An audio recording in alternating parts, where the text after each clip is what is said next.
What's up, everybody? Welcome to System Crafters. I'm David Wilson, and today we're back with another instance of System Crafters hack sessions.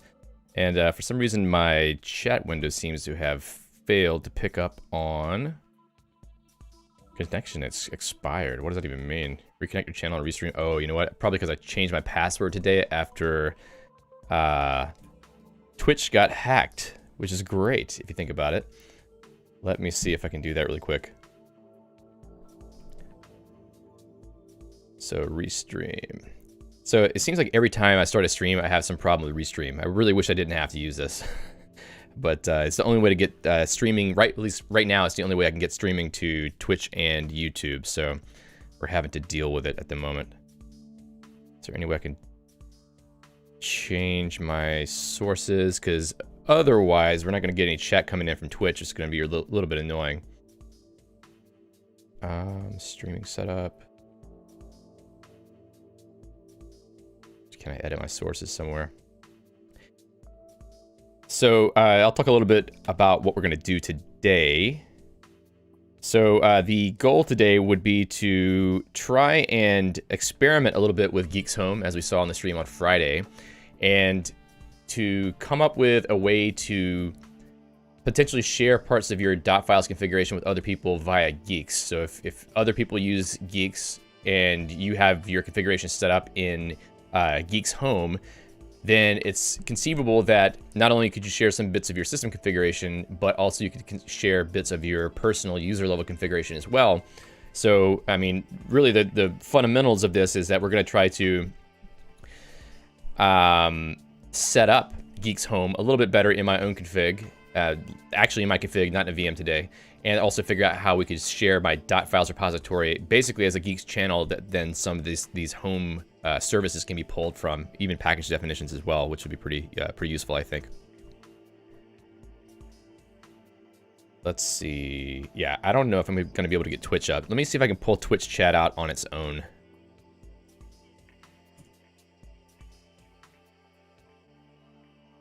Fail to load module. Great. Noble and Savage says, is it bad that I've gone from using tiling window managers to using GNOME? No. You should use whatever is effective for you. All right, let's see. We're going to hear me. Okay, good. Can I pop out this? Come on, man. Chat. Can I have the chat window, please? Pop out the chat. Finally.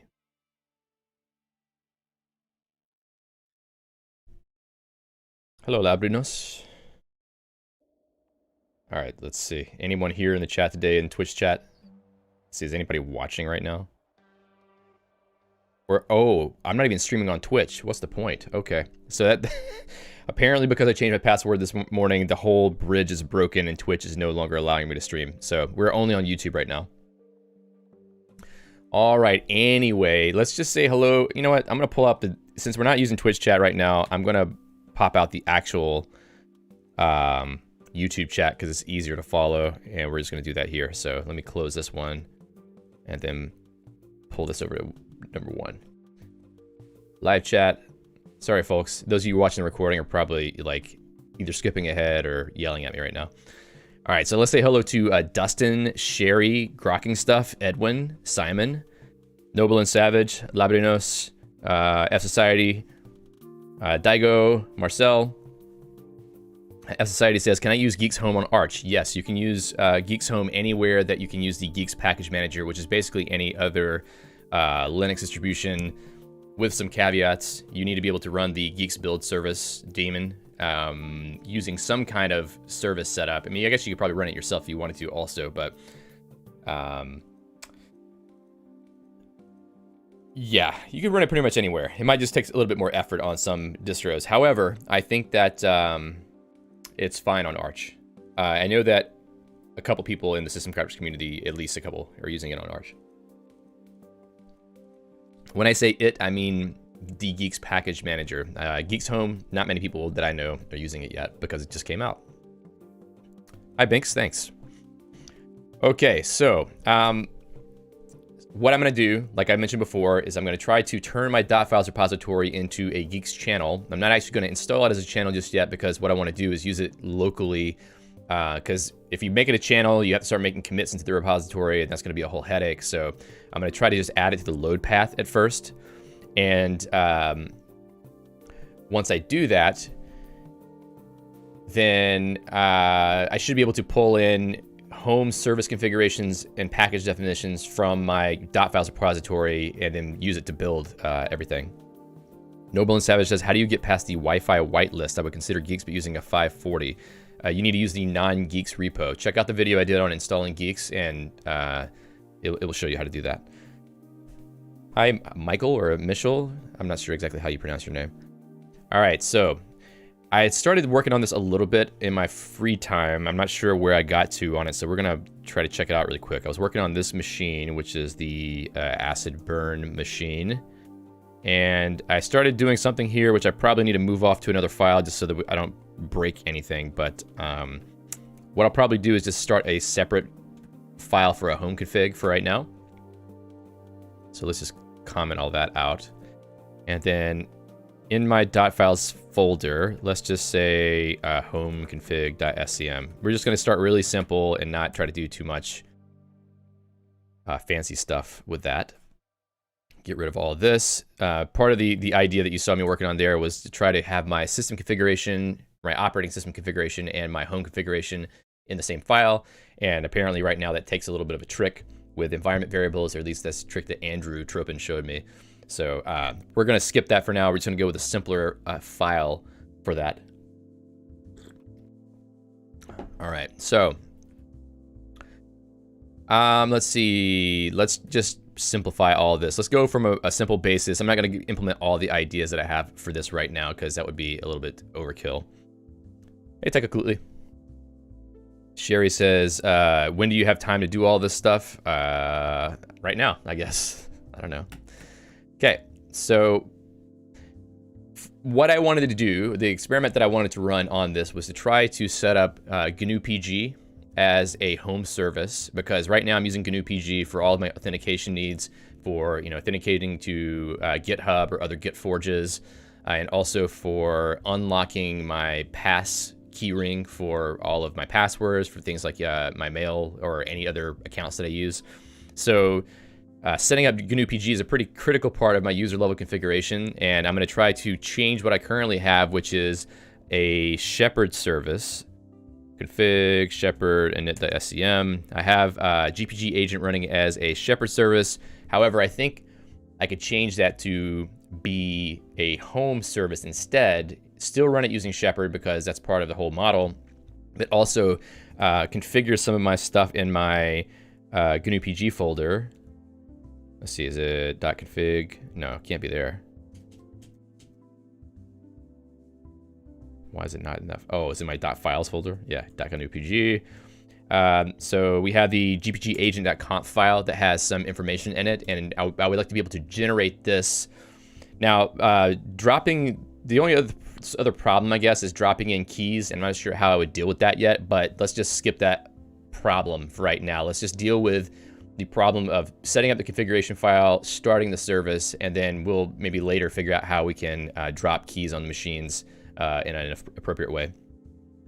Dustin says, I'm using Geix Home to load all .files into Guix Store and then write new files into .config instead of Symlink Manager. That gives me generations, transactions, etc.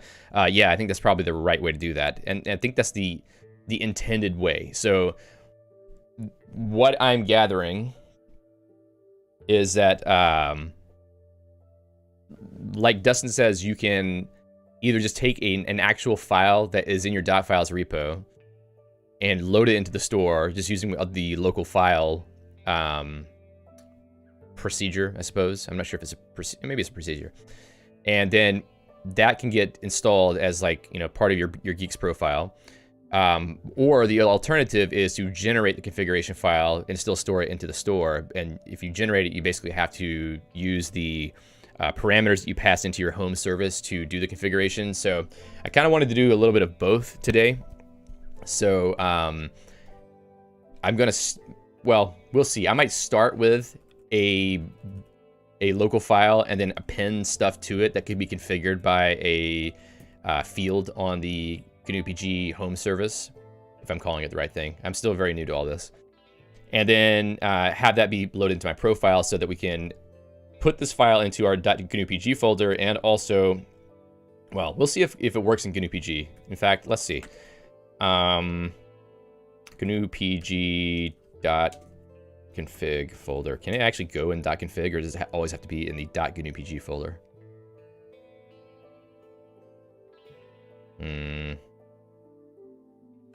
GnuPG configuration folder path.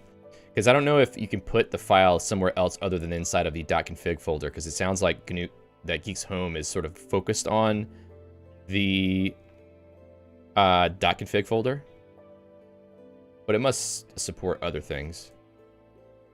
Yeah, so that doesn't say anything. We'll have to look into it. All right. So another thing is that for the .files repo to be treated as a channel, some of the things need to be put into a folder that can be added to the load path. Now, either the .files repo itself could be added as a load path, or maybe a subfolder could be added. If you're going to use this as a channel, I think the appropriate way to do it is to have a folder for your top level namespace for your, basically it's a Guile module. Your whole .files repository becomes a Guile module at that point, because that's how Guix channels work. Or I guess, yeah, it becomes a Guile library, I guess. It has modules in it.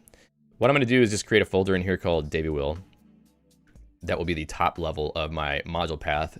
I can also put in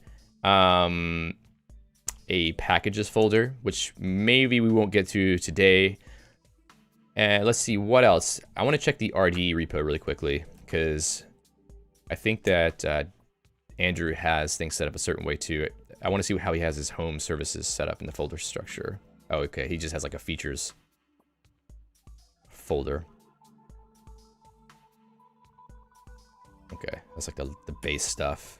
Features in the feature subfolder. And then the packages list. All right. So nothing special there. But in the Guix repository itself, let's see. Let's go to projects, code, Guix. All right, now we want to see GNU/home services. All right, so that's exactly where they put all the home services for Guix. So it sort of makes sense to have a similar folder structure. We would have a packages folder and a home-services folder, and then put our home services there. So it would make it easier for someone to understand where things belong, because they would just go to the same folder structures you would find in the Guix repo. Okay, so we have packages, and we have home services, and in this folder I would probably put a GnuPG.scm. Maybe. We'll see whether that works out or not. Bink says, out of curiosity, does your Emacs config work on Windows?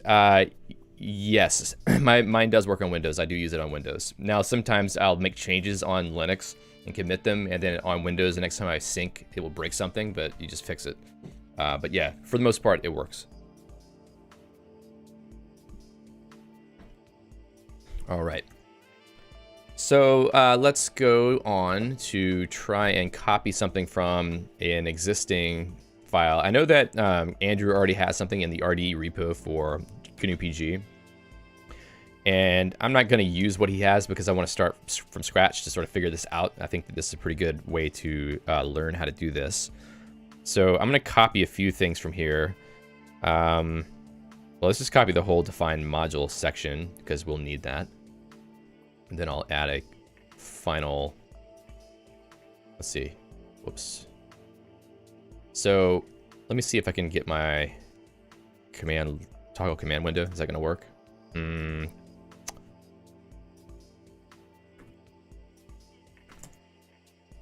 I've changed my configuration recently, so yeah, where is it? Okay, it's not showing up. Whatever. I was trying to get the command log mode window showing up so you can actually see what I'm doing. Okay, so let's remove this. Let's change this to Debugging home-services, GnuPG. The module itself should follow the folder path that you're using. Definitely want to have the, wow, that did not work well. Want to have the GNU packages, GnuPG package available, so I'm going to have this in scope. GNU Home Services, GnuPG. Oh, is there already one for Home Services on that? Did I miss that when I was looking at the folder? Let's see, Home Services, GNU. No, that doesn't exist. It must be actually part of, let's see. Oh, hold on. Maybe it's in this path. Is it here? Okay. Oh, there's a few things here. Cool. I missed these before, I think.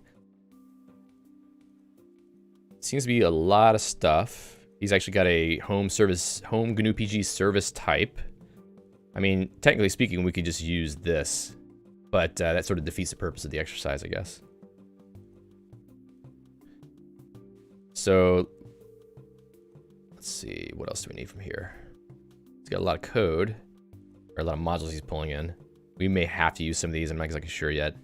Yeah, there's a lot of stuff built into this one. So if you want to just use a pre-existing GnuPG home service, you should try to use the RDE repo because it has something for that already. And I think a lot of this stuff is eventually going to be upstreamed into the Guix repo. That's the reason why it's in under the GNU/home services folder. So you may not need to do anything special for this. But like I said, we're going to try something out today.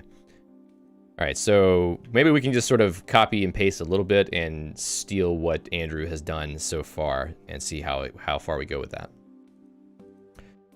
So let's see, GNU Home Services, Home Services Shepherd. Does that actually exist inside of the Home Services folder? There is Shepherd, okay.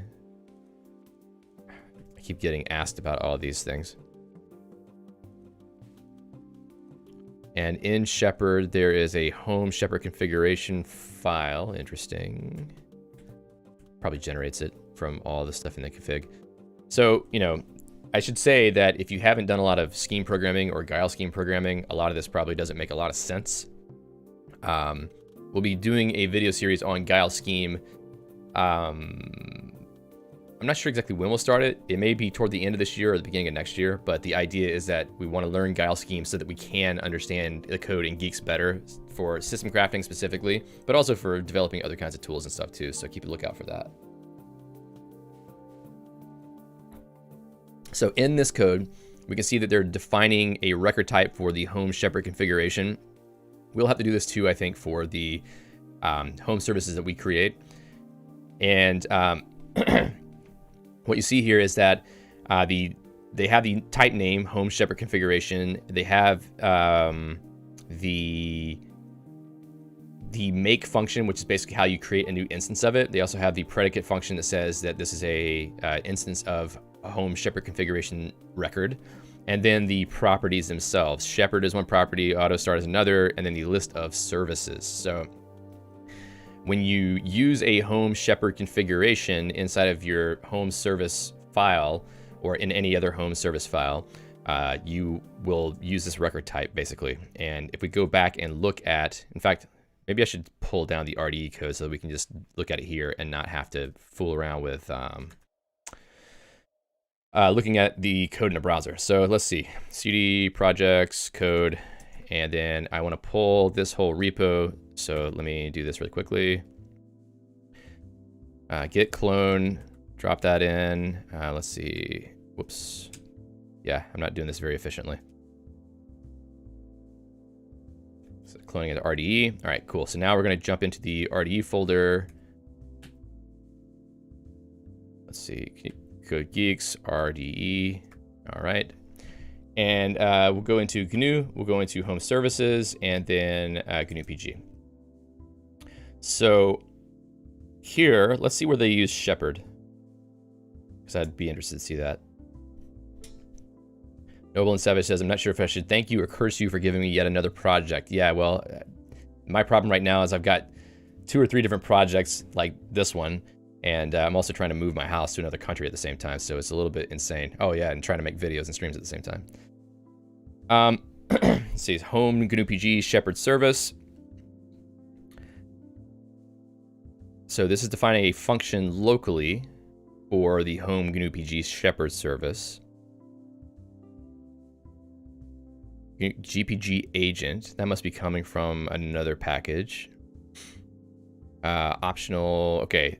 Here is the GPG agent configuration. Wow. Let's see where that's defined. It must be in this file somewhere. Oh, generate home GnuPG documentation. Interesting. It's being exported, so it must be in this file. A lot of code here. Define configuration. Oh, where's that macro coming from?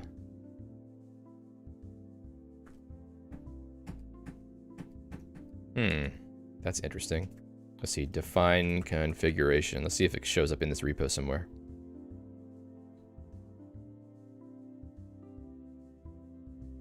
Okay, doesn't seem like it. Is that something in Guix? Uh-huh. Define configuration macro. I like that. Oh, wait. It's not where it's being defined. Why do they have this documentation here? It looks like it should be in this file, though. Oh, no, this is tests. All right. They're testing the define configuration macro. Let's jump back to ripgrep. Look for define configuration again. I should probably look for... Oops. Crap.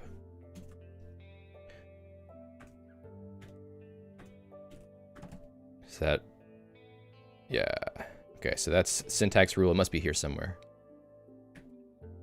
Define syntax, define configuration. So this, if you've never seen a scheme macro before, this is one way that you can write a scheme macro with this define syntax. It's a special form. I'm not sure if it's a special form or if it's a macro itself, but yeah, it's a little bit different than macros that you would see in Emacs Lisp or other Lisps derived from Common Lisp. So define configuration. Is there any documentation on that? I guess we could check the Guix manual. So let's see, info, Guix. Come on, there we go. Guix GC. Let's see, is there programming? No. Okay, so I'm looking for the programming index. Probably an easier way to search this. Let's see, programming index, and then define configuration. There's no docs for that. Great. Nope. Okay. Well, let's go back to this for now then. So we can just use the code that Andrew wrote as an example for that. And that was in this file, define configuration. So we're defining a struct basically called home GPG configuration. And I think it must just be a way to define the configuration struct plus add documentation for each of the fields. So we're saying this is a config that has an A list. And this is the home GPG agent config that we saw before. It has SSH agent. So I wonder if it's a good, I mean, this home dash something naming convention, I wonder if that's a good thing to follow or if it's just something that Andrew decided to do. Because if you're looking at something called GPG agent configuration, it might look confusing compared to something else. So you kind of want to know that it is related to GPG agent. But the home service config.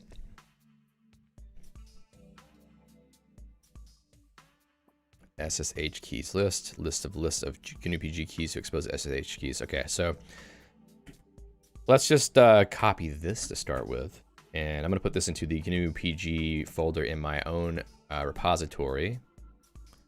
And Lispy did not want to cooperate and give me the wrapped parentheses. And define configuration came from what? It was a configuration.scm. This is GNU/services/configuration. I would guess that Andrew has that in his own stuff here as well. There it is. Grab that. I don't know what security token is. Let's comment out everything that we don't know whether we need at the moment. Get rid of that. So yeah, these are probably the ones we want at the moment.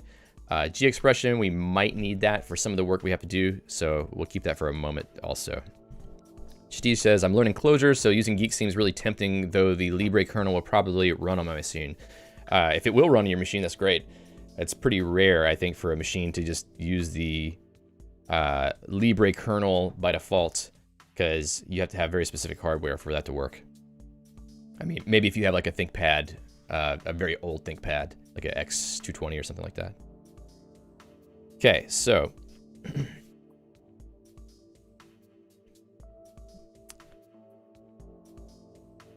will not run. Okay, yeah. We'll definitely check out the video that I made about installing Guix, because it will show you how you can do that on a machine where the Libre kernel does not run. Because this machine that I'm using it on right now, the Libre kernel would not work. So I've got it set up to use the full Linux kernel. All right. So we've got a simple configuration block defined here. And what we also need to do is to take a look at how he defined his service. Okay, so GnuPG service type.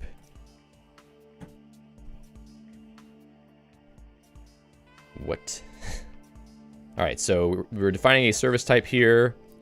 Service type name home GnuPG, extensions list service extension, activation service type GnuPG activation service. Interesting. I don't know what those do yet. I know what service extensions do in general, but I don't know what the activation service type does, unless it's necessary for all home services that get defined. And in fact, it might be useful to look at the coding Guix for this. So, let me jump back to the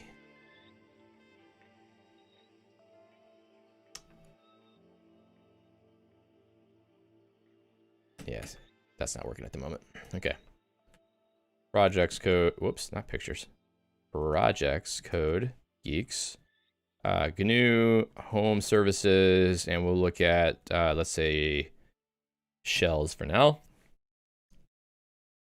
GNU home services shells. What I'm looking for here is how they define a simple service. Service type seems to be the thing that you look at for that. So it's always going to be a define for some symbol for the service type, and then you call the service type macro. I'm guessing that's probably a macro, or it could be a struct. And you give it a name, list of extensions. This one does not have the activation service. I wonder if the docs mention anything about the activation service. Let's check programming index, home, activation service type. Service of this type generates a Guile script which runs on, runs on every Guix home reconfigure, invocation, or any other action which leads to the activation of the home environment. So why is this needed? Where is it being used? GnuPG activation service. String append, get in home, GnuPG. Interesting. So this is like a G expression, I think. And I can tell that by the hash tilde here. I think that basically is a reader macro that says this gets turned into a G expression that gets applied from the store. I think. Someone correct me if I'm wrong. String append, get end of home, GnuPG, updating startup TTY for GPG.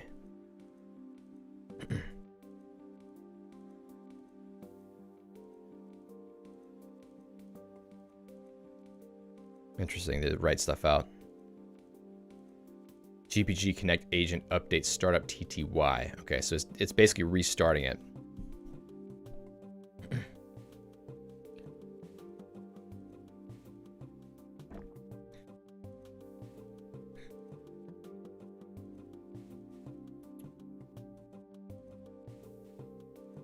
All right, so let's see.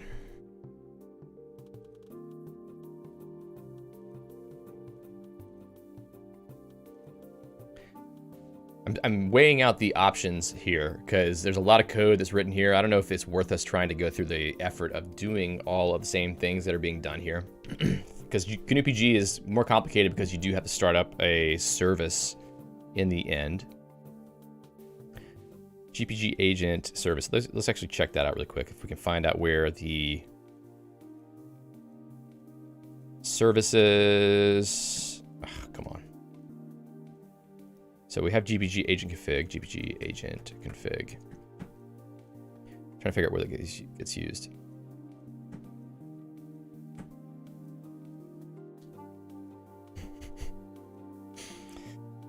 Real logic is handled in home GnuPG file service. All right, so this seems interesting. Don't create file if it's empty. Making the GPG agent.conf file, I like that. And then what is the next part of this? So if null configuration SSH keys. Oh, okay, is that? Yeah, okay, that makes sense. This is another part. So basically, if there's SSH keys,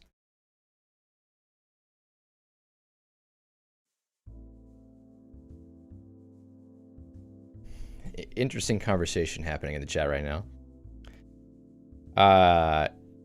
If this is null, then put nothing else in the list. Otherwise, create the SSH control file using home GPG SSH control file config. I mean, it seems to me like this logic should just have got rolled into that function, but that's my preference, I guess. So this file service is creating the 3 configuration files that are needed to configure GnuPG, and interestingly, it puts them into the store under GnuPG/. I wonder if that's how it works. Is it just the fact that whenever you drop a file into a folder inside of the home folder. Now, when I say home folder, I mean the actual home folder that gets created by Geix Home. If you put it in a subfolder there, does that automatically get turned into a dot folder inside of the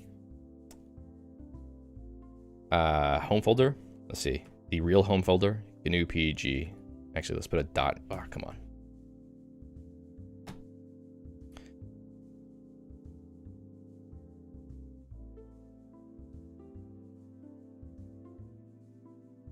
Okay, so dot GnuPG. String append GnuPG path, chmod GnuPG path. Okay, so I think this is assuming that that GnuPG folder had already been created, and now it's using chmod on that to, or change mode, however you want to pronounce it, to change that mode so that it's only readable and writable by the current user, I think. And then it is restarting that. So okay, so I'm putting the pieces together now. You need a file service to tell what files get written out. And then in this specific case for GnuPG, you need an activation service that could basically restart the GPG agent so that it uses the new configuration. So update startup TTY. Let me actually figure out what that does. I've never seen that command before. Suppose I could find that on the command line too, but let's just do this really quickly. Update startup TTY.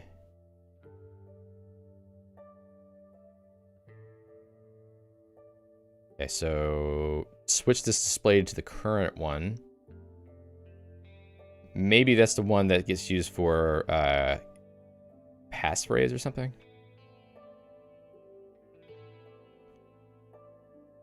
Does not contain a mechanism for telling the agent on which display terminal it is running.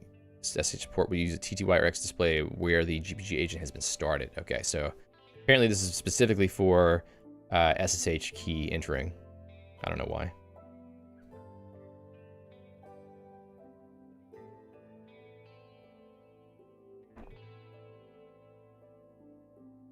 So, let's go back and find where the files service is being used. Okay, so we got a service extension. Hey, Case. Yeah, the Twitch is down, as you might have noticed, or at least my Twitch stream is down.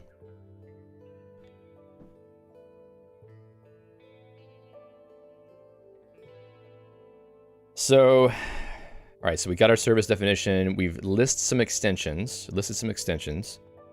Home activation service type, GnuPG activation service type. So it's interesting that, wait, is that still part of all the same code?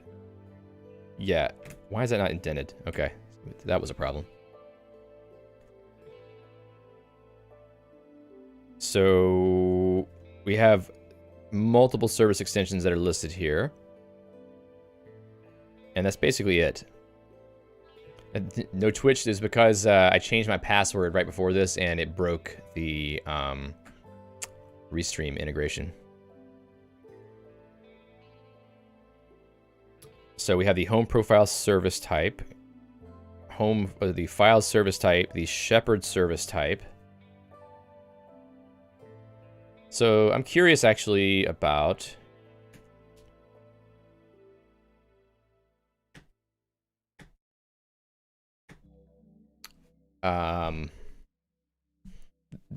understanding a little bit more about the service extension aspect here, because it seems like we're composing behavior into a single service. So I'd like to know a little bit more about how that's supposed to work. And I think the home config, it links back to defining services. So maybe the information is there. Service composition. Does it say service extension? No, it doesn't talk about service extension here. API reference service extension. Non-empty list of service extensions. Return a new extension for services of type target type. Compute must be a one argument procedure. Fold services. What? Is there a function defined here for that? Or is it just, let's see.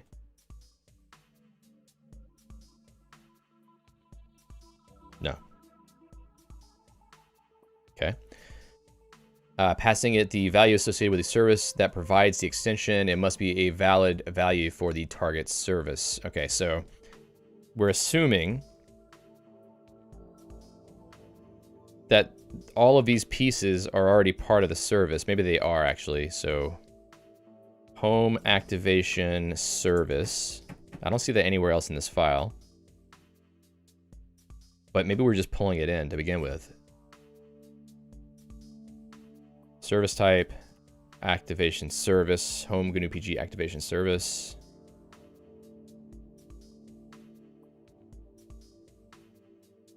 That's interesting.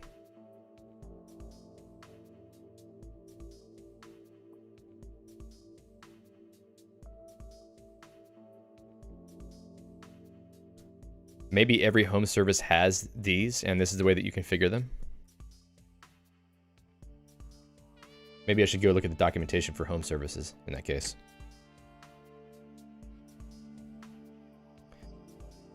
Let's see.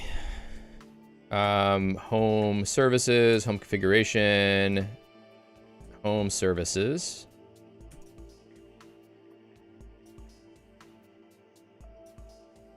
Service extension mechanism, which allows home services to extend other home services. Okay, that's cool. You can extend other home services and utilize capabilities they provide. For example, declaring mcron jobs, declare daemons by extending shepherd home service. Okay, so when you define a home service, you can extend other parts. Okay, that's right. Okay, now I understand. Okay, so all these services are already running as part of Geix Home. So the activation service type, we're extending the existing activation service that's running somewhere else in your configuration, your home config, as a part of sort of the default set of services. And you're saying, I want to add this activation service config to it. So in this case, the GnuPG activation, whoa, got caps lock on somehow. Oh, okay, there we go. GnuPG activation service type. It just basically has this G expression that gets tacked onto the end, I think. And the other ones, let's see. The GnuPG service type. Oh no, that's the one we're looking at. And the shepherd service. All right, so we're looking at this now. List shepherd service. Wow. Okay, yeah, that looks to be the actual stuff that goes for make system constructor, join. Oops.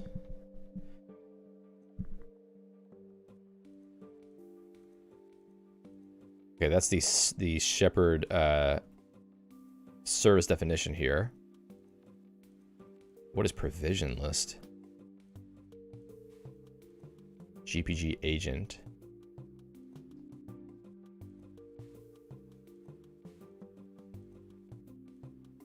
That part I don't get, but I have to look at the shepherd service information, I think. Shepherd home service. Okay, let's take a look at that. Service type for the userland shepherd, which allows one to manage long-running processes or one-shot tasks. User shepherd is not an init process. No kidding. But almost all the other information is applicable here. Service type, the extensions target when they want to create shepherd services. Each extension must pass a list of shepherd service. Okay, then that's what's excuse me, that's what's happening here. So this is an extension. This GnuPG shepherd service function is an extension to the home shepherd service, and it wants a list of shepherd services to add. So that makes sense. This value must be a shepherd configuration. Yeah, okay. So we have a shepherd configuration. The default shepherd package to use, auto start, whether the shepherd on first login. That's the configuration though, the list of services. So that would probably be in a home config.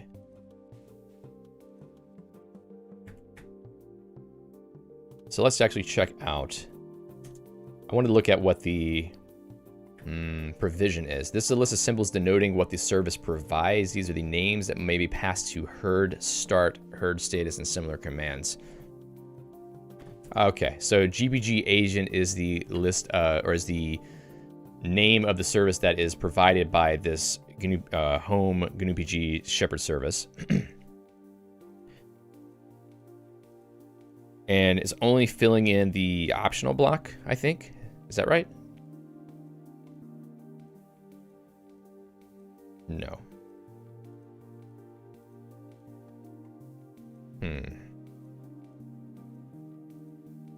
Home GPG agent configuration SSH agent. I wonder if optional is a special function that will return something or nothing depending on what happens. Hey, Andrew. I'm basically trying to reverse engineer the GnuPG service that you defined in the RDE repo, because I'm trying to understand how to write my own. Now, obviously, I wouldn't try to like just do another one from scratch after seeing everything that you've done here so far. But I am trying to understand how things are done, because it is pretty interesting to see like a real service having been written. And also, let's see. Hello to AK Boyuan as well. AK says, recently discovered this channel. Thank you for the great videos. I'm currently using Doom, but might switch to a fully custom config after watching Emacs from scratch. Well, that's great. All right. So the idea, Andrew, just to let you know, that I had is that it makes sense that if you want to sort of invest in using Geix Home, having your .files repo basically be a channel could be a way to store your own home service definitions, your own package definitions, and share them with other people in case you've got something special that you do that other people want to use. So I'm just trying to figure out how to define my own home services so that I could do that. And I was starting with GnuPG as an example of that, but it definitely seems like writing a GnuPG service is a little bit more complex than what I assumed it would be, but it all makes sense, all the pieces here. Thank you, Sheik, for the I'm not sure what the currency is, but I appreciate the donation. It's super chat. I was a staunch Vim plus Debian user. You and Prot have changed my mind. I'm slowly transitioning to Emacs plus Nix/Guix. That's great. I think that it's a lot of fun, both those together. I think there's a lot of synergy, if you want to use a nice corporate term, between Emacs and Guix, at least. Yeah, Andrew says, probably not the simplest to reverse engineer. Well, I'm learning more from looking at this one than I would have for something easier. But let's actually look at something easier for a second, maybe. Shells.scm. Indian rupees, thank you. Yeah. All right, so I'm just taking a quick look at home shell profile service type. That's probably not the one that I want. I want to look at the Z shell configuration. So there's a config we're defining here. Add Z shell configuration. Where does that get used? Oh, okay. That's a service extension. Interesting. That's called that. Z shell service type. All right, so we're going to apply what we learned so far to this. So we're defining a service for the home Z shell service type, calling it home ZSH. And the extensions list, we have a service extension for the file service type and also one for the profile service type. And these two functions are controlling those, or those basically comprise the extension. A minican. We're also using compose identity here. Is it actually necessary to use compose? I got the impression that probably it was already going to use identity, but maybe I'm wrong about that. And extend home ZSH extensions. Is that a way to say that it can be extended using home ZSH extensions? Andrew says sharing service definitions via channel is a good idea. I expect it to work flawlessly. Yeah, definitely. I would expect it to work as advertised. But I guess having it be a sort of a convention that if you have a .files repo and you use Guix, you probably are sharing that channel. I mean, other people could use it as a channel and pull in your same package definitions and service definitions. Steve asks if I'm using iSearch. I'm using a consult line. Control HK, Control S. This is, when it finally loads up, it's a consult line, as you can see there.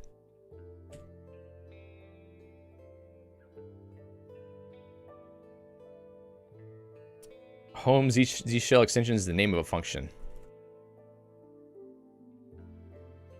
All right, let me do a little bit better job of that.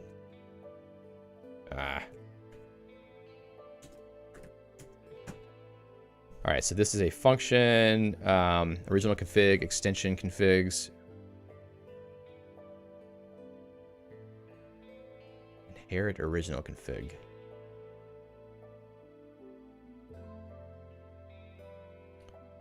It's interesting that this is needed. This is basically just how you combine extensions for home ZSH configuration. Append. Original config, append map. Yeah, that's what it sounds like. It'd be nice if you didn't have to do that, but I guess it makes sense because you can't really control what the different fields of a configuration are, and they may need their own ways to combine them. So extend. I should probably look that up in the service type docs. Am I here? No.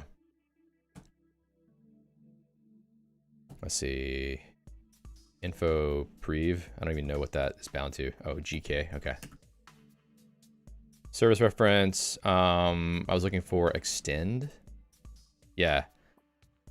If it's F, services of this type cannot be extended. Otherwise, it's a 2-argument procedure. Fold services calls it, passing it the initial value of the service as a first argument and the result of applying compose to the extension values, in the second argument. It must return a value that is a valid parameter value for the service instance. Okay, so basically this is a function that's used for composing or combining together extension or configuration values for the service whenever an extension gets called. Because an extension function returns a configuration for the service, and it has to be combined with the existing service configuration. And that's how the Shepherd service, where is it? GnuPG. That's how something like the home GnuPG activation service works. So home, well, let's not look at that one. Let's look at the GnuPG shepherd service. Because what we're doing is returning shepherd service blocks, which I think they're returning configs, if I'm not mistaken. And then probably shepherd service has its own extend method. In fact, we could probably find that really quick. Let's see, shells. Let's jump back to services, shep. Well, no, this would be home config. So how about home services, shepherd, extend. Was I already here? No, okay. Extend, lambda, config, extra services, home shepherd configuration, inherit config. Interesting that it inherits.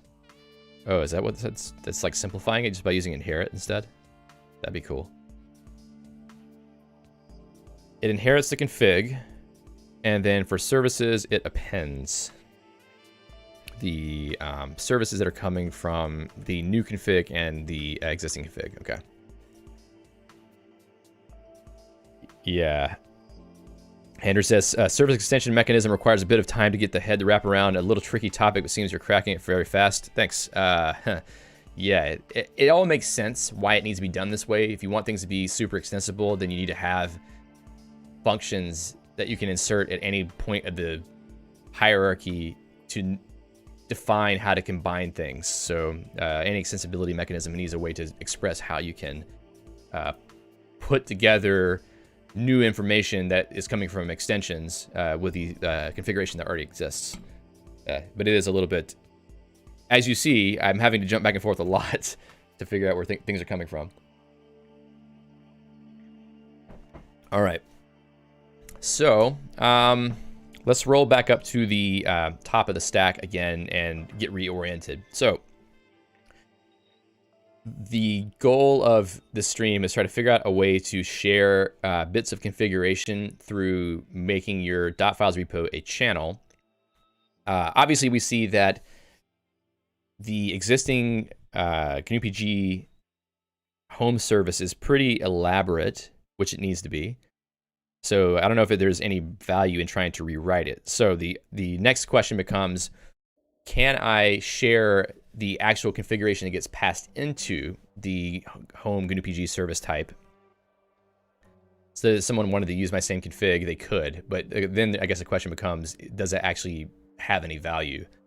Because a lot of this is just going to be personal config stuff. So probably not for that one. I'm trying to think if there's another example that I could use that would be interesting.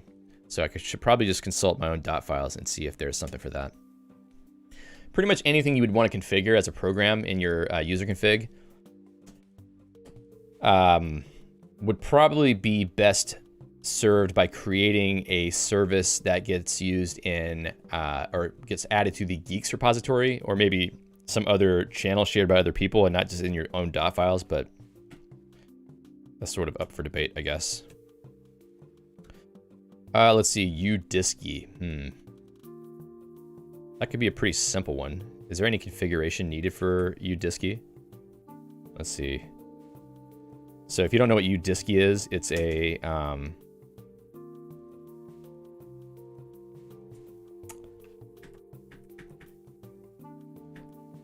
a daemon which helps you to automatically mount drives that get plugged in. Like if you, let's say you have a USB stick and you plug it into your computer.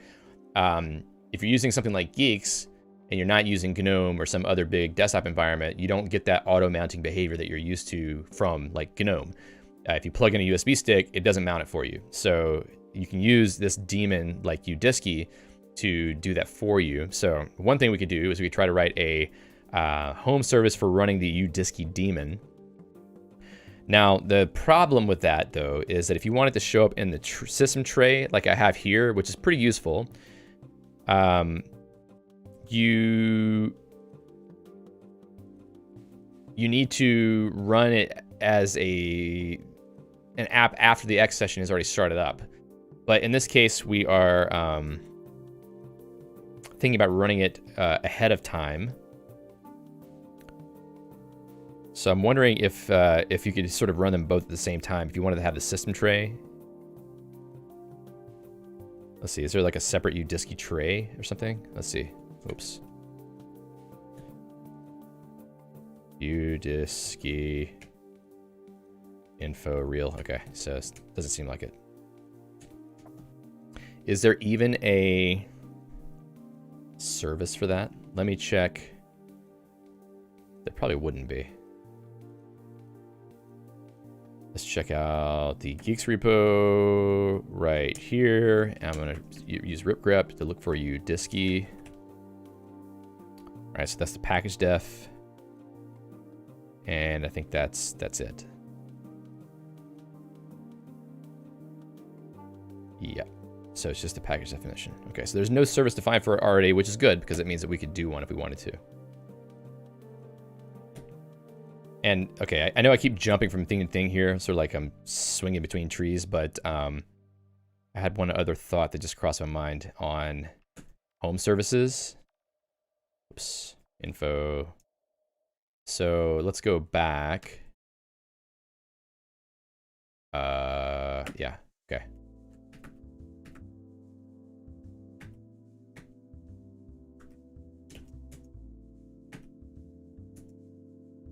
So a home service, can a home service define what packages it requires? I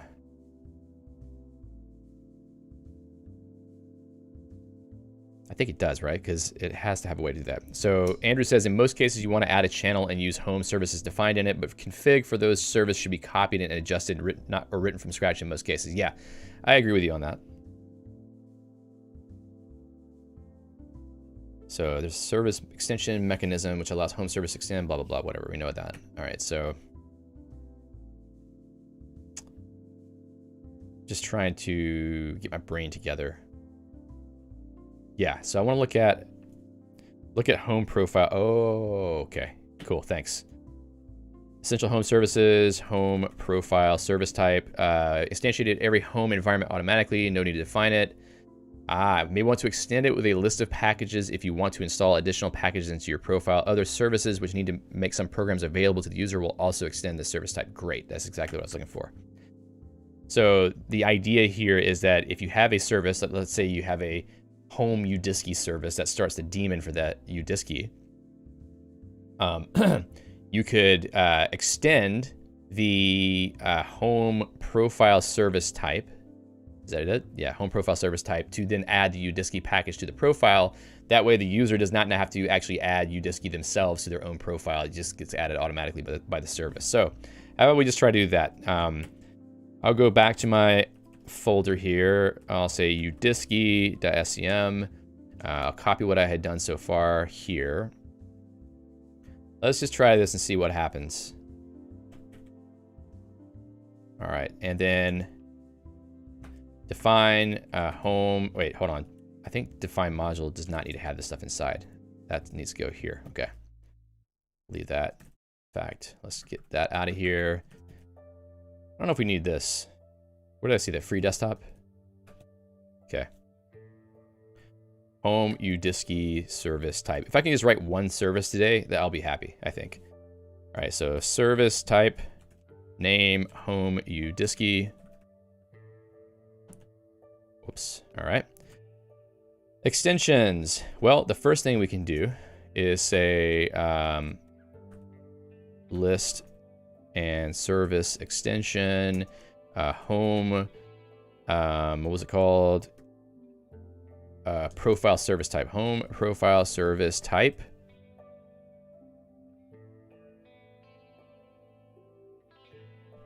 Let's see. And we want to use the function home Udisks profile service. And I need to define that here. So define home Udisks profile service. And I believe this needs a config parameter, if I'm not mistaken. So if I look at activation service, yeah, it just needs that. Let me get this shell out of here. Okay, so now I think this one also has a profile service. Profile service. I can just steal that. So we're just literally returning a list of the packages. Oh no, wait a second. Configuration package.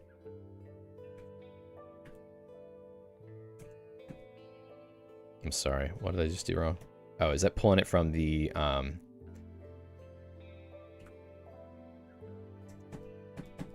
GnuPG? Why? So I got a default defined. Okay. GnuPG configuration.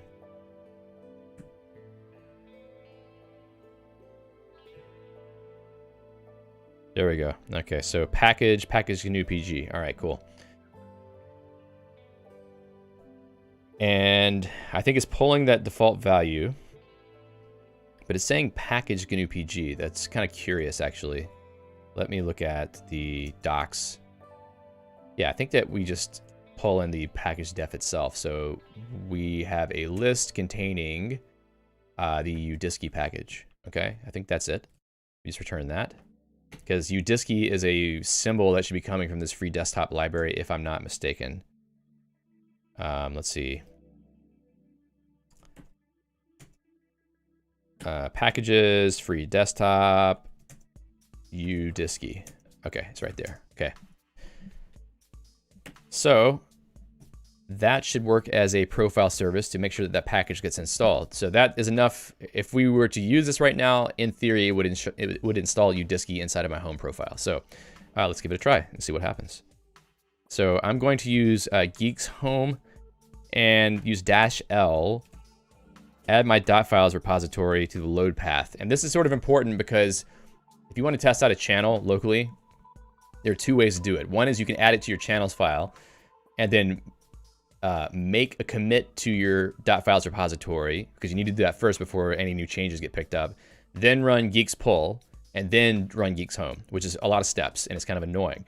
Or you can just add it to your load path and you don't have to do commits or anything, I'm pretty sure. So in theory, if I set up my home config, which I forgot to do, let's actually go do that really quick. I think I have a file called home config.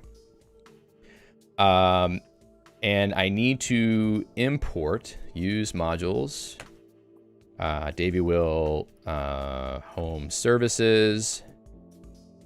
So let's not do that. So here in packages, let's leave that out for now.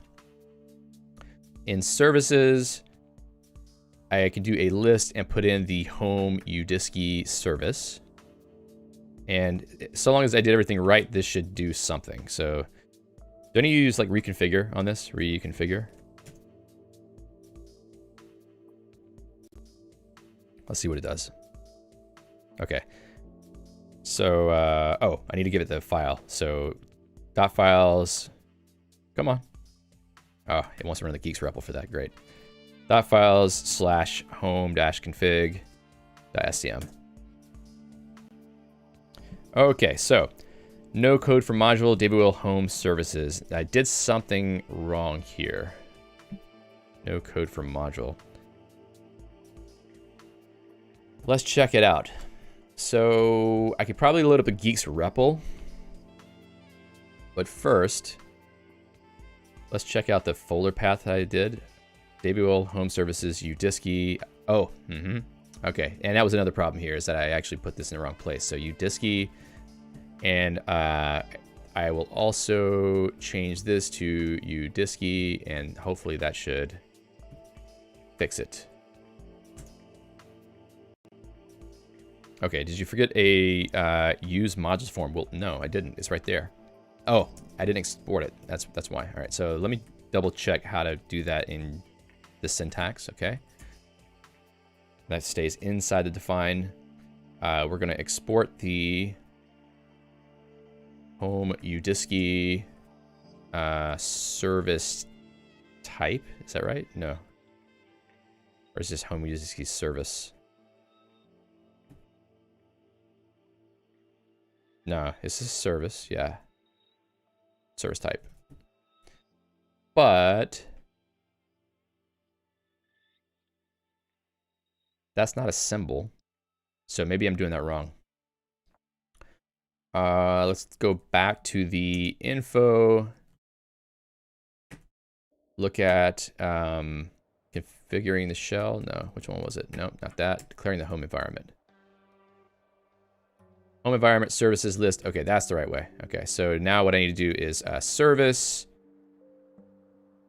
with the home Udisks service type. And there's no configuration yet, so I don't have to pass anything in for that. Now let's run it one more time, see what it does. Okay, I need a GNU services inside of my config. Let's close this one down real quick. So in here, we'll add GNU services. Whoops. We're just gonna figure this out one step at a time. I think I need home. Yep. What?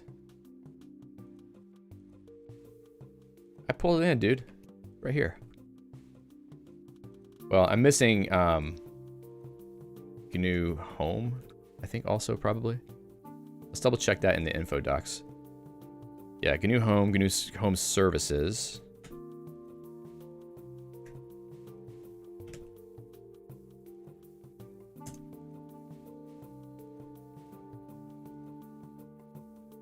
Very interesting.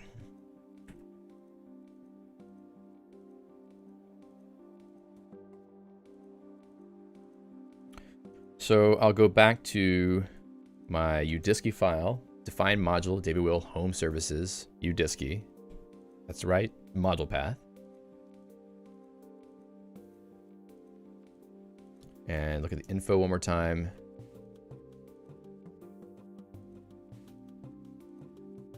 I'm exporting home Udisks service type. Unbound variable. Okay, there must be something else that I'm missing. So I'll look at GnuPG.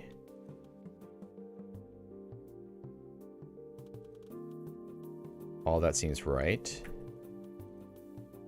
Now sometimes, sometimes it can end up being a problem in the module itself that is not getting surfaced correctly. So how about this?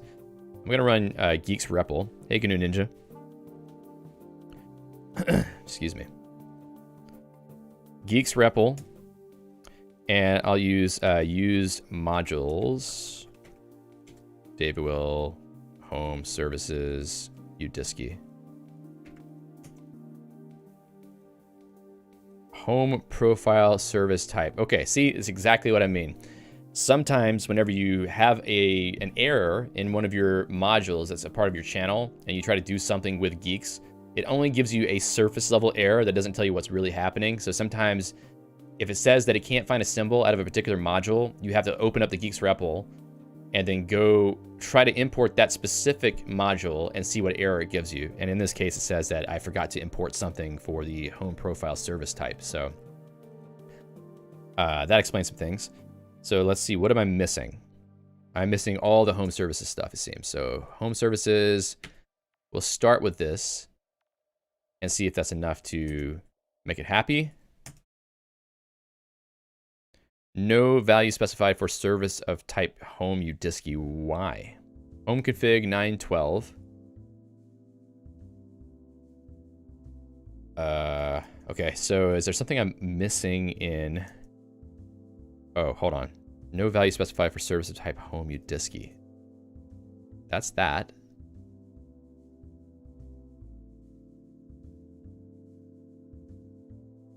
Am I missing something out of the service definition? It's possible. So service type. So we've got extensions. Default value. Do you need a default value? Let's see. Back in info.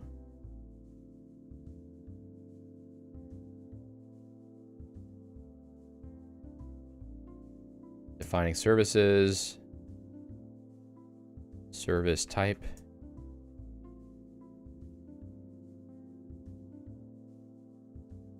default value. Where is service reference? Okay, default value. No default value. Default value associated with for instances of this service type so allows users to use the service form without a second. Okay, so you what?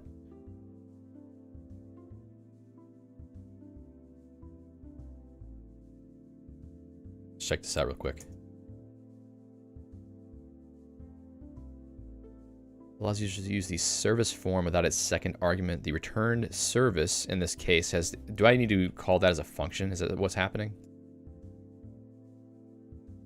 Maybe I'm wrong about that.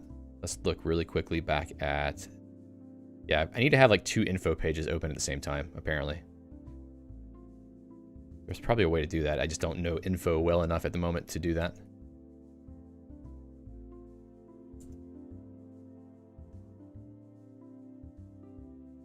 See service types and services for examples. Okay, that's good enough for me. Service extension. Yeah, we're doing all that. Default value, Guix configuration. Okay, so maybe I just need to define a configuration type and leave it at that. So define configuration, home Udisks. Let's see, go back to GnuPG. GnuPG.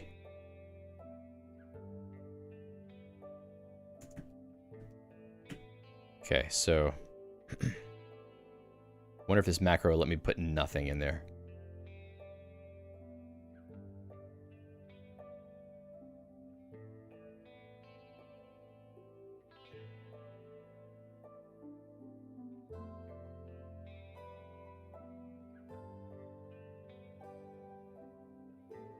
We'll find out.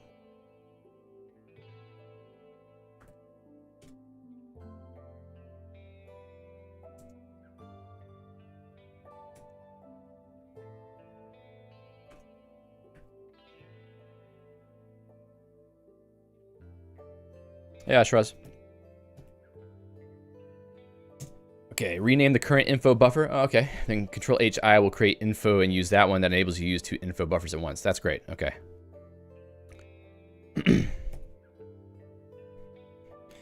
Andrew says, I have to go now, but let's make a call next week. It's interesting to hear your impression, and I'll share some thoughts on reusability and structure of configurations and how to share them. That sounds great. We can do that for sure.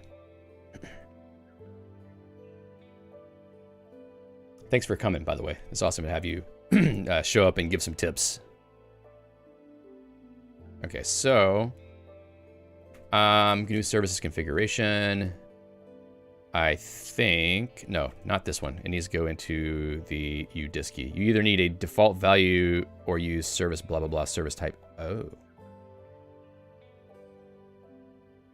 Service blah, blah, blah, service type F. Okay, cool. Let's try that. Home Udisks F. Let's see what that does. In fact, I probably have to go back and do this anyway, so let me just fix this really quickly. All right, hold on. It's already here. It's not necessary to define a config. Well, then let's not do that because I'm already having issues as a result. What did I do? Put it in the wrong place. That's what happened. Okay.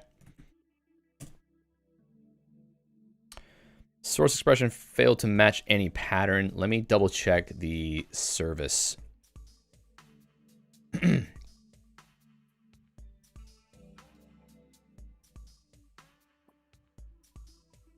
Okay, so services.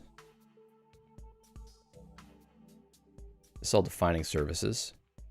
Service reference. Services.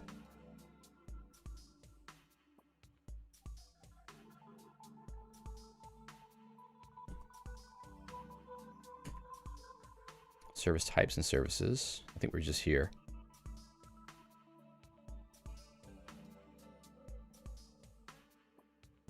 Okay, so second argument to whatever, we saw this already, right? When the value is emitted, the default value, excuse me, is used.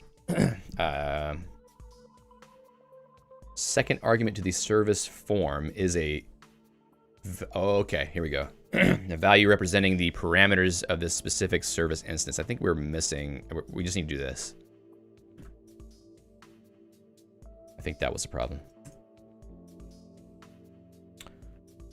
Default value unbound variable. Let's go back into Udisks. What the hell? Oh, I did that. Good job, me.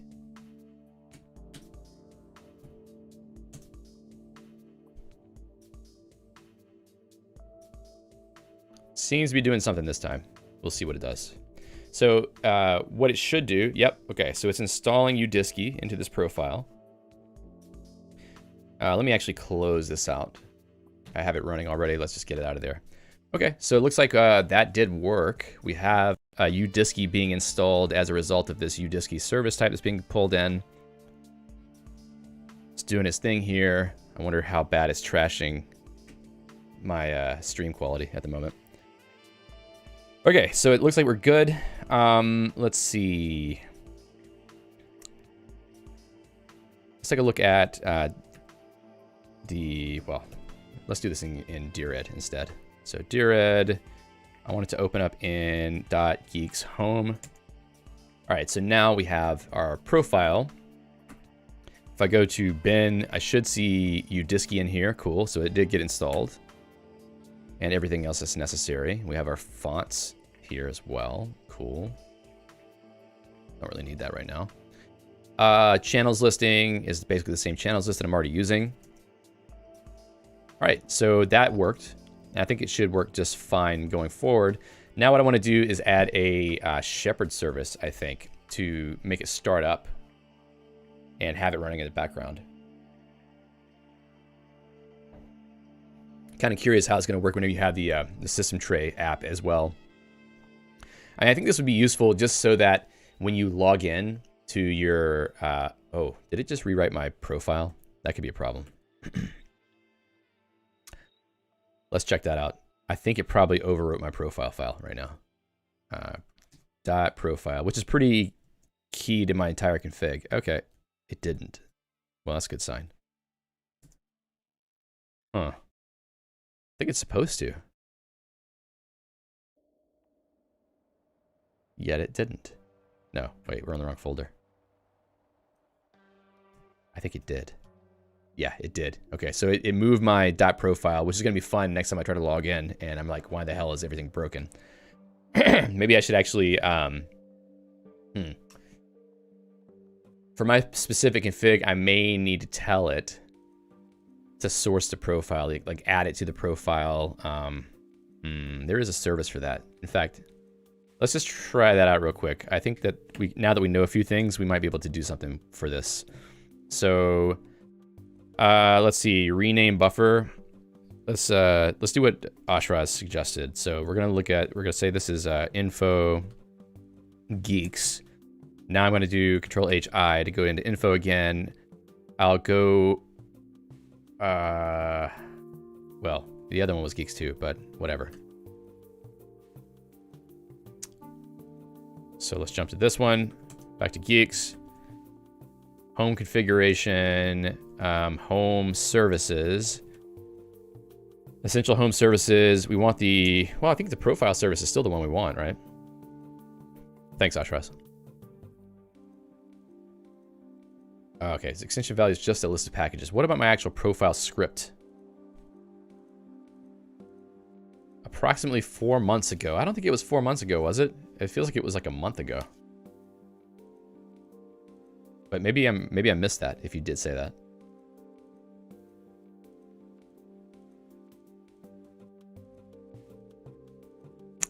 All right, so home service type, home profile service type. I would assume that it would let you mess with the profile script, but maybe not. Environment variables. Let's see. Every home environment automatically by default. Yeah, so anyway, this is a problem I shouldn't be trying to mess with right now, but I'm going to have to do it before the next time I log into my system. Otherwise, I'm going to have a surprise. So let's go back to what we were doing before. We wanted to do a shepherd service.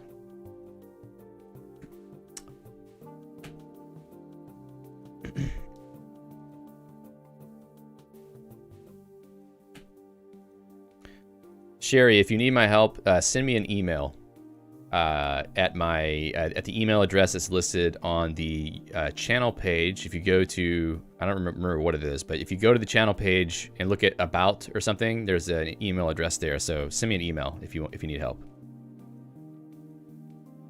I didn't mean to go there. What happened?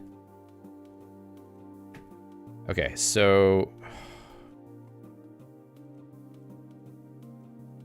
yeah, Shepherd Home Service. There we go. Shepherd Home Service. Go right there. There we go. Shepherd services, list of shepherd services start. I can do that in line, I think.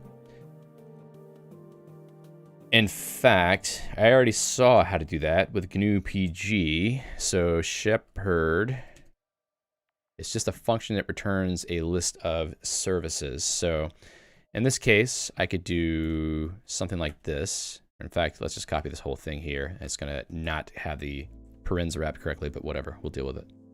Put it into Udisks. We're gonna define a function called home Udisks shepherd.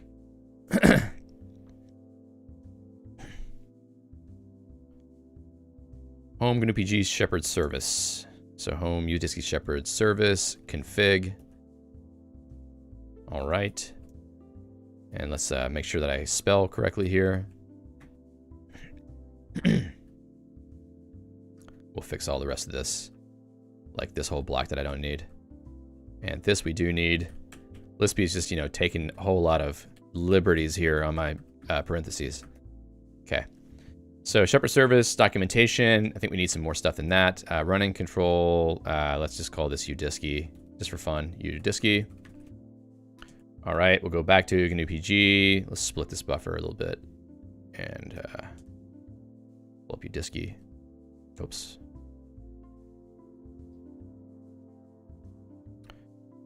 And this one, provision list. I don't need that. Is that actually required?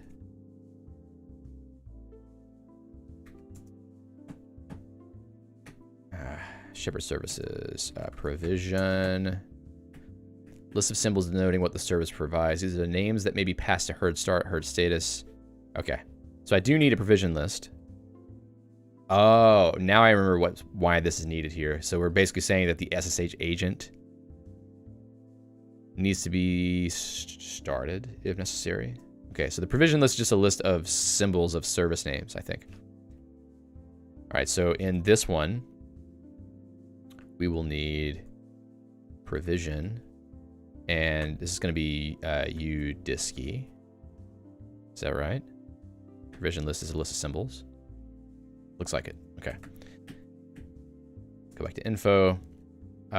Requirement. There's a default value. One shot's default value. Start and stop. Refer to Shepherd's facilities to start and stop processes. They're given as G expressions that get expanded in the Shepherd config. Cool. All right, that makes sense.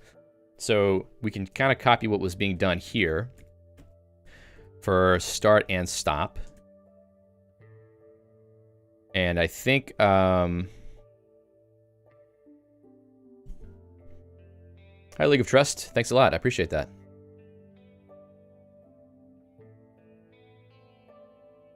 And I think that this hash $ is actually inserting values from the higher level scheme code into the G expression. So this is basically scheme code that gets copied into the Shepherd configuration. And if I go look at my own Shepherd config one more time, init.scm, I can see start and stop forms. So if we look at Udisks help, is there a way to kill the daemon from the command line? Maybe it will just kill it directly. So what about mcron? Let's see, what did I do here? There's start, stop. Okay, make kill destructor. Okay, so that's all we really need. So I'll just copy what I was doing before with these. In udisks.scm, I'm going to have a start and stop here. So start would be hash tilde make fork exec constructor, and this is going to be Udisks. Oops. And what does it do by default? Udisks. Okay, it runs in the foreground. So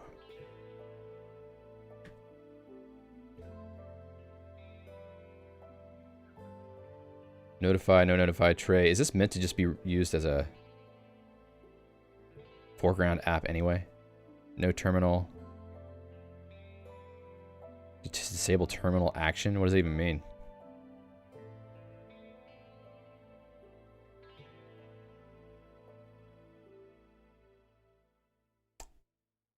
Maybe I don't want it to be run as a daemon, or sorry, run as a background process anyway, because I need it to be foreground so that Shepherd can manage it. So this is right, because you don't need any extra parameters to that. So what I'll do is set up my stop command to be, come on, why does it keep doing that? Make kill destructor. And that should be enough to define the Shepherd service for it. And then now we have to add another service extension for home Shepherd service type, and then add in our home Udisks Shepherd service. Okay, so that should be enough to get the Shepherd service running also, in theory. Hopefully it will work. Now I wonder, I probably have 2 Shepherd daemons running at the same time now. Let's see, so someone asked me how I'm doing. I can't even see your name, I don't know why. So, hi, I'm doing well, thanks. Sherry says, almost sounds like some of the commands that were written for the Mercury project and part of the Apollo with IBM. I am not familiar with either of those. Okay, so let's actually run Geix Home reconfigure one more time. All right, so once again, we need to add something here. Whoops. I'm guessing it's a Shepherd thing that's going to be needed here. Yep, I would guess so. So let's try that. And we'll see now if we have a new profile that gets set up with a running daemon. Okay, that's building. And then I should be able to tell with pgrep if Udisks is running. Aha, it's running. Okay, so let's actually see with proced maybe. Udisks. Python wrapper. Well, it doesn't say what the parent process is, but maybe if I look at this with another way. So let's see. I think that worked though. That's pretty cool if it did work. HTOP, let me see parent relationships. Okay, that's not enough space. What about if I do this here?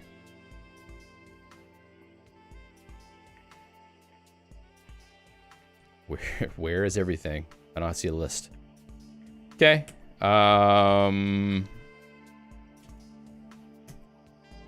PS tree, right? PS tree, Udisks.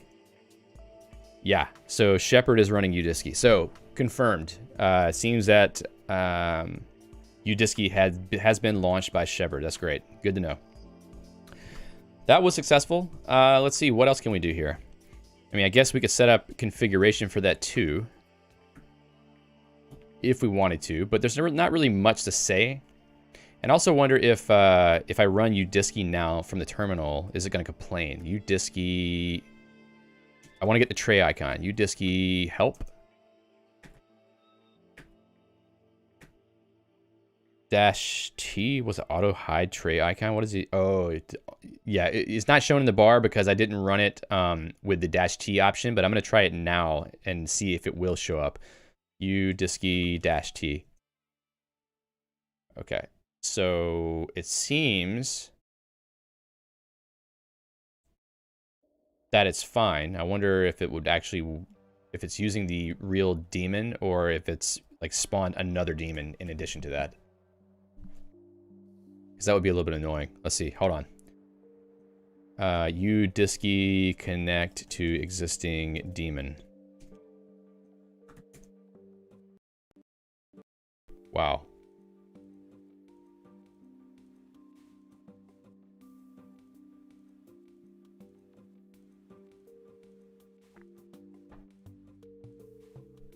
Because this could be sort of pointless, I guess, if you can't get it to show in the tray icon when you run it in the background like that.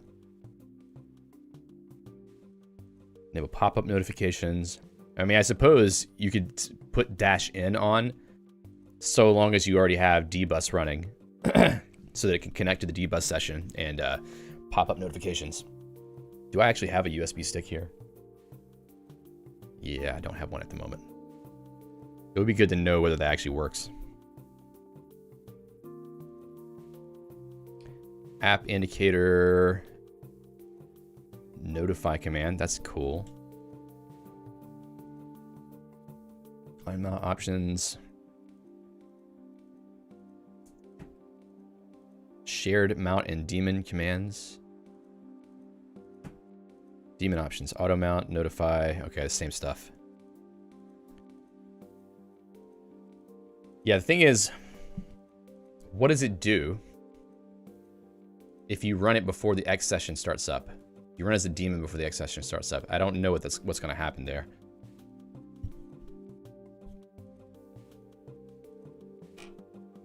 League says tea or coffee. Both. I've had both this morning already. Had coffee to start with the day, and now I'm drinking tea. Got to balance out the caffeine intake a little bit. Okay, so let's see. Well, we could just go ahead and try to set that up in the Udisks config. Excuse me. There's not a good way that we're going to be able to test this right now because I can't restart my X session, but the goal would be to just use -t here so that it will show up in the tray if the user starts an X session. So I hope that's what happens, but I'm not exactly sure that's what's going to happen. So I guess let's talk a little bit about how I have my own config set up and how Geix Home might impact what I'm doing. So the way that I set up my entire configuration, or let's say when I boot into, let's roll back one step. So when I boot in my system, I get dropped into a login screen like anybody does. It's a slim desktop manager or login manager, whatever they call it, where you can type in your password in the graphical interface. And when I do that, it uses an X session file to start up Emacs. So if I go into, let's see, .emacs.d, well, no, let's go to X session because that's basically a symlink. So my X session file, and the first thing it does is it sources my profile. Now that I look at it, I could probably just change this to be .file. Whoops, .file/profile. But the idea being that I'm setting up my entire session this way. So if Geix Home now owns .profile,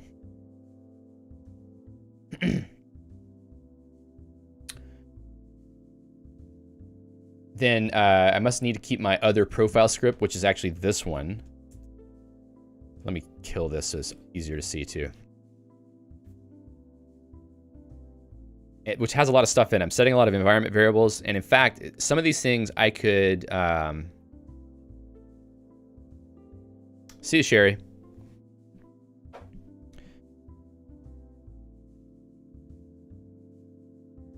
All these environment variables can be set using a service inside of my configuration. And that's another thing I could actually try.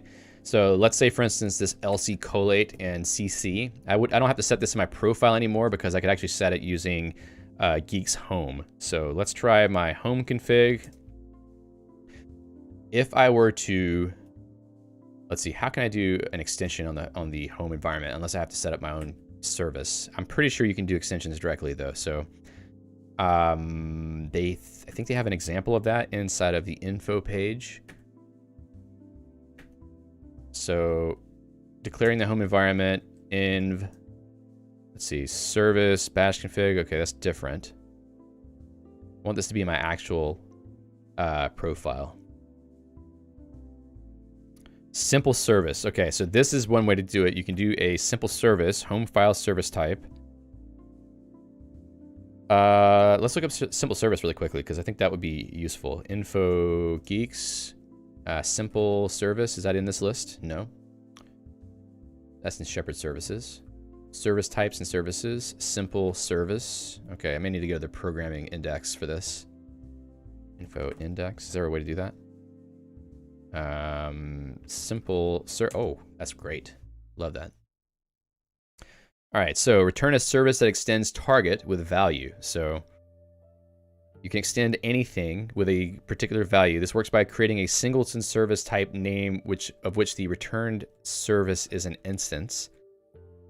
For example, this extends mcron. So if I were to go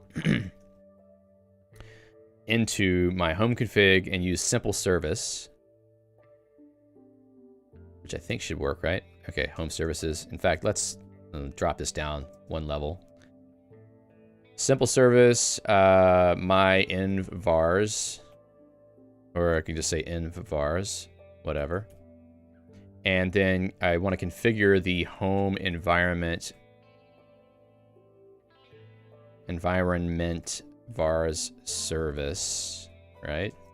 It's probably not the right name. Let's go back to the other info and go up, home services, essential home services, home environment variables type. So just a list. In fact, they give me an example right here of how to do that, which is great. So if I were to use home environment variable service type right here and get rid of this, and I should be able to pass a list in. Let's split this window. Hey, Marduk. Go back into home config, list, cc, gcc. I don't know if that's really needed. I think there was a program I was using at some point that needed that to be set, so I'm just going to set it. Let's see, where are we at? I want to look at my profile again. Let's just copy a few of these, in fact. Now, these, if I'm using Geix Home correctly, in theory, I should not need these, which would be nice. Because I've only been doing this before because I needed it as a way to install multiple profiles. However, I think that now that I have Geix Home, I don't need this concept of multiple profiles anymore because a single computer's home configuration can pull in only the set of packages needed for that system. And I feel very strongly this is what's going to be the case. So it will simplify my configuration because the home config can now take care of that, which is going to be great. Excuse me. All right, so LC collate, SSH auth socket, that actually should come from the GnuPG service. Java Home, that's something I could do using. I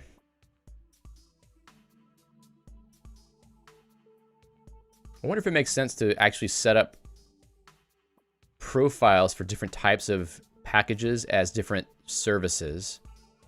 If I had a Java development service, then it would set that environment variable Java Home and also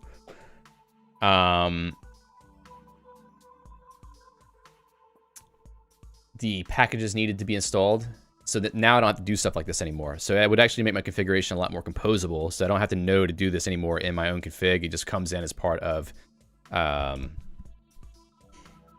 the service that gets pulled in. So it seems like a good way to do it, actually. Is there anything else that I need here that would be relevant to that? Michael says, I've never been online to see you about to sleep, but I want to say I love your work. Every lunch break for me. Ah, nice. Keep it up, legend. Thanks a lot. I appreciate that. I'm glad that you like it. League says, do you work as a developer? Yes. If yes, don't you feel a bit burned out sometimes? Some people say that, but so far I didn't experience it. Burnout comes in multiple forms, and one form is when you are working too hard and not sleeping enough, and your eyes and hands and general neurological systems haven't had time to recover. Then you can have physical burnout where you just can't look at the screen anymore. I've had that a couple times because sometimes I go a little bit too hard at it, but I try to get enough sleep at least. And then there's also psychological burnout where you're just so fed up with something that you can't even think about it anymore. Otherwise, you just get really upset. And that doesn't happen to me very often. The way that I deal with that usually is by working on another project on the side. I mean, you could say that doing system crafters videos, etc., is a way that I deal with burnout, by doing something else that is interesting to me. And then you're probably asking, well, you could get burned out on making videos too. Well, yeah, but then I just switch topics, and then I find something else that I'm interested in. Like right now, the fact that I make these videos and streams is because I actually like what I'm doing. I like the topics that I'm talking about. So it's hard to get burned out whenever you're actually interested in what you're doing. If I were doing this stuff and didn't like what I was doing, I would get burned out really easily. Or I would just quit altogether immediately. But that obviously that hasn't happened. All right, so maybe we can set these two also. Let's go back to my home config. I'm going to drop this in. We'll just drop those in so I know which ones I want to copy over. So LC collate, I need the auth sock probably should come from a service of some sort. LC collate. I don't even know if this is necessary anymore. I'm not sure why I added it, but it's here. Visual is Emacs client. And then editor is the value of visual. Let's see if that actually works. I mean, I could do Emacs client there also, obviously, but let's just do that for safety's sake. Emacs client. Okay, now let's, oh, no, that's right. We were just making an A list here. In fact, we don't even need to say list. We can just do that, I think. All right. That should be enough. Let's run it in the console one more time and see if that works. We'll be able to check the profile script and see if those variables show up. So that's good. Easy to verify without having to actually load the profile. Okay. Let's check it.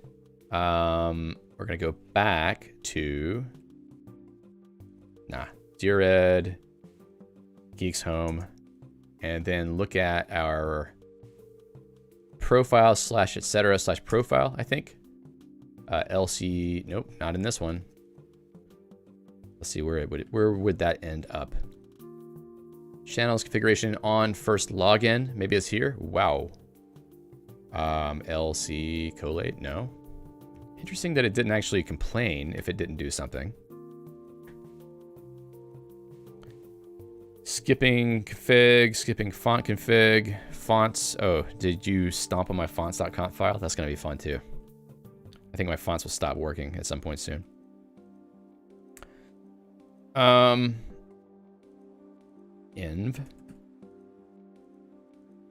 Setup environment, Udisks, Shepherd. Okay. Nope. Nope. Come on now. What just happened?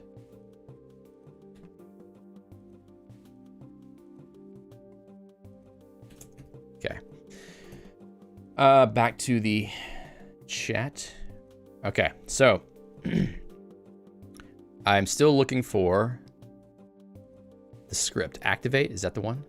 LC, no, not there.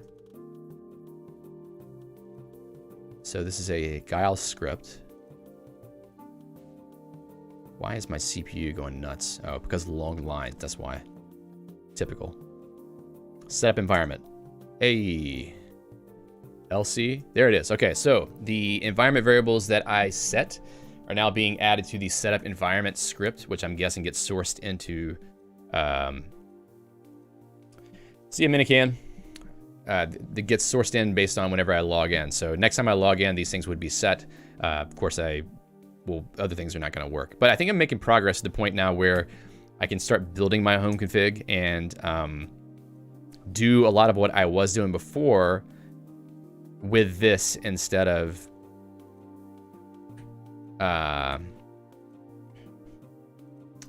hand-rolled files. So, you know, now before I had my own .profile file that set all these environment variables, but now I actually use this simple service to set my environment variables up. Set up my environment variables. Udisks for auto mounting devices. Cool. Anything else? I don't have much time left, but I'm trying to think of what else I'm going to need to convert, because eventually I'm going to have to do more converting of my config. I could set up the X session for EXWM. That might be an interesting thing to try. Maybe I can do that really quickly. So let me think about this. Home services. Let's just do that. Dot files, David will home services exwm.scm. So this time I need to use a different strategy. exwm. This time I need to be able to copy a local file. Some of it, though, might not be necessary. So like I was running Emacs using dbus, but maybe now I can actually have dbus start as a shepherd service. Maybe.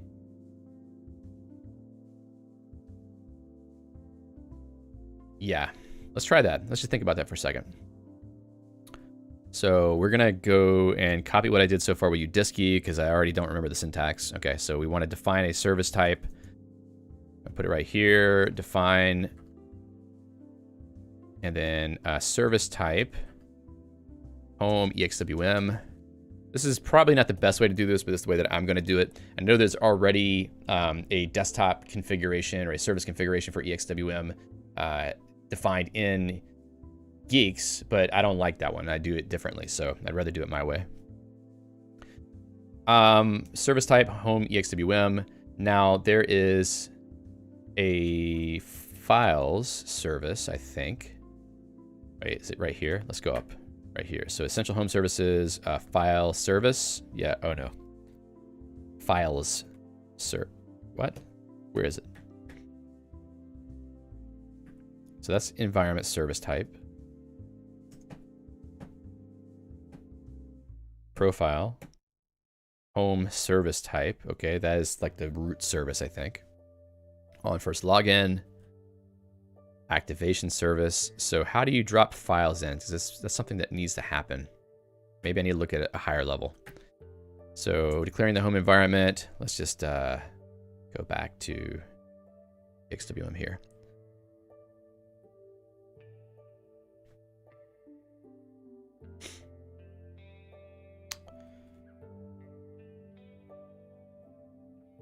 Home. So there's a home file service type. Where was that? Okay, so this will be very interesting to see. So here's what I'll do. Home file service type, we need to have an extension for that. So I'll go back here. I think it's extensions, right? Pull up my Udisks. Back to exwm. Sorry, I keep jumping windows and switching buffers. Let's close this shell too.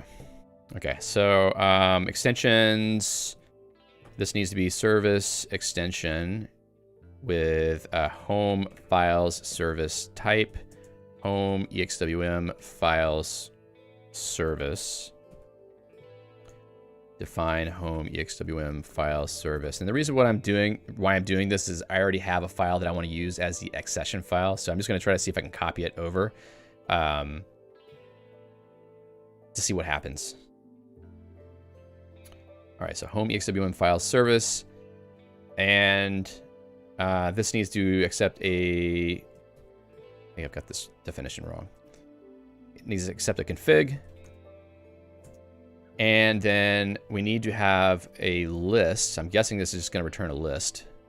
Whoops, nope, not that one. This one, okay. Get rid of these. Oh, come on, dude. All right. So I want this to be X session because I'm thinking it's going to create a dot file or a hidden file for that. We're going to find out real soon. Plain file. Here I'm going to pull this from, well, I wonder what the relative path is for this.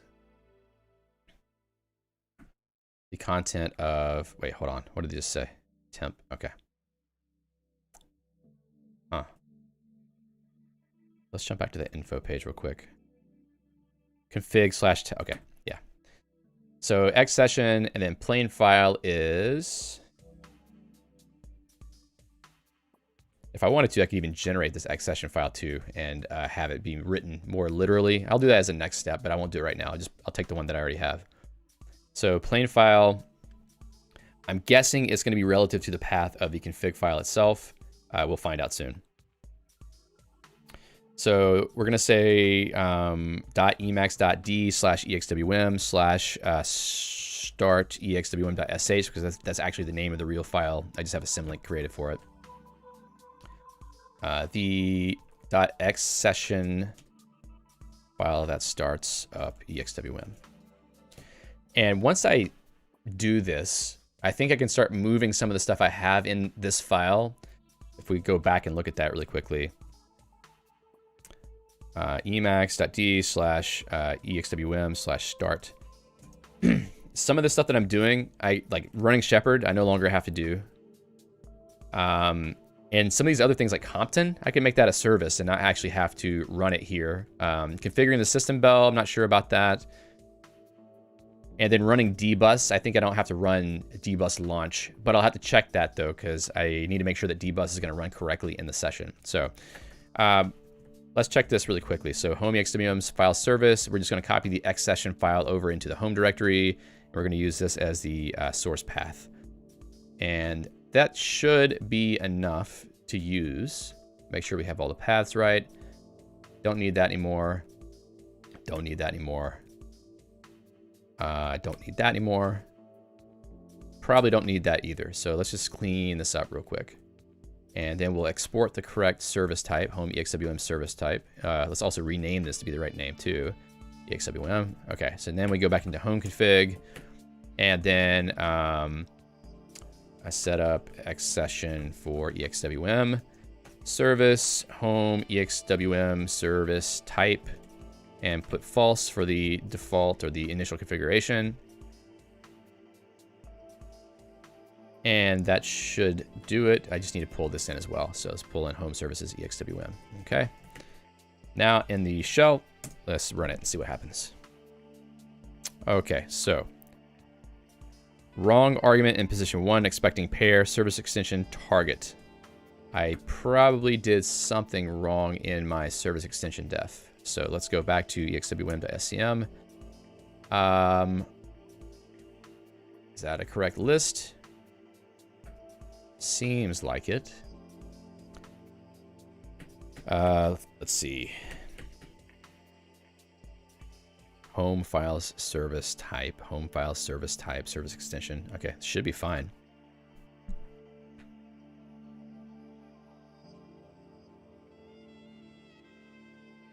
I could try it as a simple service to see if that works.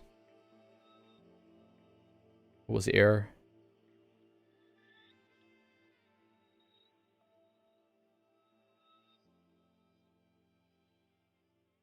Yeah, that is not a helpful stack trace. Scripts home. Let's see. Fold to adjust service list. I must have done something wrong here.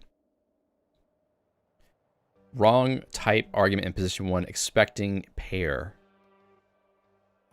How did I break it? Alejandro says, I'm late, blame my work. Well, yeah, work definitely gets in the way sometimes. I have to go to work in 4 minutes, so I feel your pain. Wrong type argument in position 1, expecting pair, service extension. So, whoops, I think I must have put something wrong. Actually at, that's what it is, right here. It seems to be a list of service extensions. Boom, let's run it again. Unbound variable, which one? Home exwm.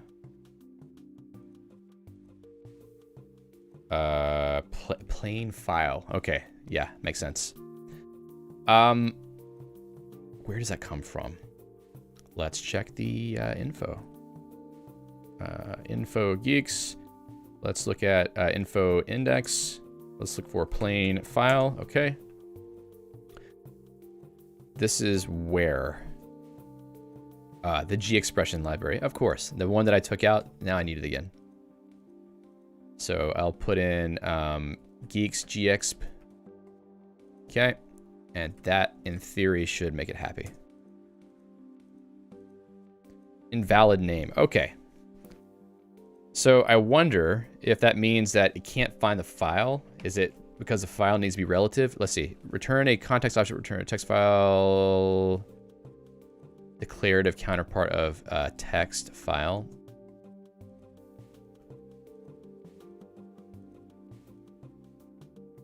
Name text. Okay, that's actually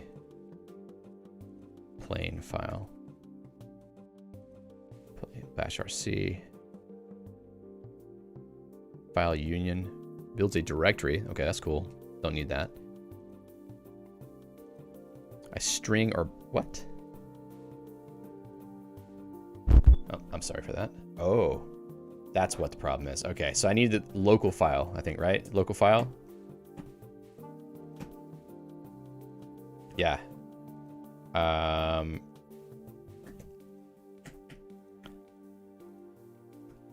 File is a literal string denoting a relative file name is looked up relative to the source file where it appears. Okay, so local file name. Let's take this part out and try that one more time. Hopefully it works this last time. Ah, no such file or directory. Oh, okay, okay. Home services. Makes sense. Cool. So I need to make this relative to the actual exwm.sh, which means going //emacs.d. One more time, and I think that should do it. Are you serious? ///emacs. Oh, .emacs.d. My mistake.